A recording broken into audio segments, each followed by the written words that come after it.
দক্ষিণবঙ্গে বর্ষার আগমনে কখনো ভারী আবার কখনো মাঝারি বৃষ্টি হচ্ছে, আর তাতেই উলুবেড়িয়া কালীনগর চৌরাস্তা থেকে বহিরা বটতলা পর্যন্ত যাওয়ার রাস্তা বেহাল অবস্থায় দাঁড়িয়েছে। প্রায় 100 মিটার এই রাস্তাটি বর্তমানে জল কাদায় একেবারে বিপর্যস্ত। আর রাস্তার এই বেহাল অবস্থা হওয়ায় সমস্যায় পড়েছে সাধারণ মানুষ থেকে ছাত্রছাত্রীরা। অবিলম্বে রাস্তাটি সংস্কারের দাবি জানিয়েছে সাধারণ মানুষ।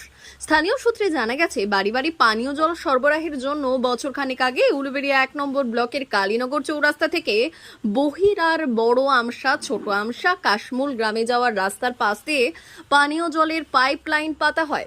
আর পাইপলাইন পাতার ফলে মাটির রাস্তার উপর চলে আসায় বর্তমানে এই রাস্তার অবস্থা বেহাল। এর মধ্যে কালীনগর গ্রাম পঞ্চায়েতের কালীনগর চৌরাস্তা থেকে বহিরা বটতলা পর্যন্ত 100 মিটার রাস্তা এবং বহিরা গ্রাম পঞ্চায়েতের কাছে দাসপাড়ার অবস্থা খুবই খারাপ।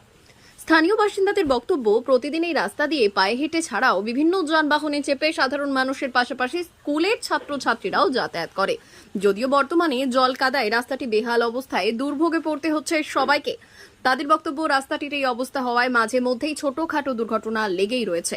অবিলম্বে এই বিষয়ে প্রশাসনের হস্তক্ষেপের দাবি জানিয়েছে গ্রামবাসীরা। অন্যদিকে কালীনগর গ্রাম পঞ্চায়েত সূত্রে খবর, পাইপলাইন যাওয়ার জন্যই চারিদিকের রাস্তা খারাপ হয়েছে। বিভিন্ন জায়গায় রাস্তা সংস্কারের কাজ শুরু হয়েছে। বর্ষার জন্য রাস্তা সংস্কারের মালপত্র আনতে সমস্যা হচ্ছে, তবুও যত দ্রুত এই রাস্তাটি সংস্কারের কাজ শুরু করা হয় সেটাই এখন দেখা হচ্ছে। প্রত্যেক দিন আমি এই রাস্তা দিয়ে স্কুলে যাই। তা এই বর্ষাকালে রাস্তার এতটাই অবস্থা খারাপ, বিশেষত চৌরাস্তা থেকে বটতলা এই 100 মিটারের মধ্যে এতটাই খারাপ, এবং বহিরা দাসপাড়া এতটাই খারাপ যে আমাদের এই বর্ষাকালে যাওয়া, খুব সাইকেলে করে যাওয়া, বা যারা ছোট ছোট স্কুলে ছেলেমেয়েরা যারা স্কুলে যায়, যারা প্রত্যেক দিনই সাধারণ মানুষ এই রাস্তা দিয়ে অনেক চলাচল করে। প্রশাসনের কাছে আমার একান্ত অনুরোধ, যেন তাড়াতাড়ি রাস্তাটা রিপেয়ারিং বা সারাইয়ের কাজ।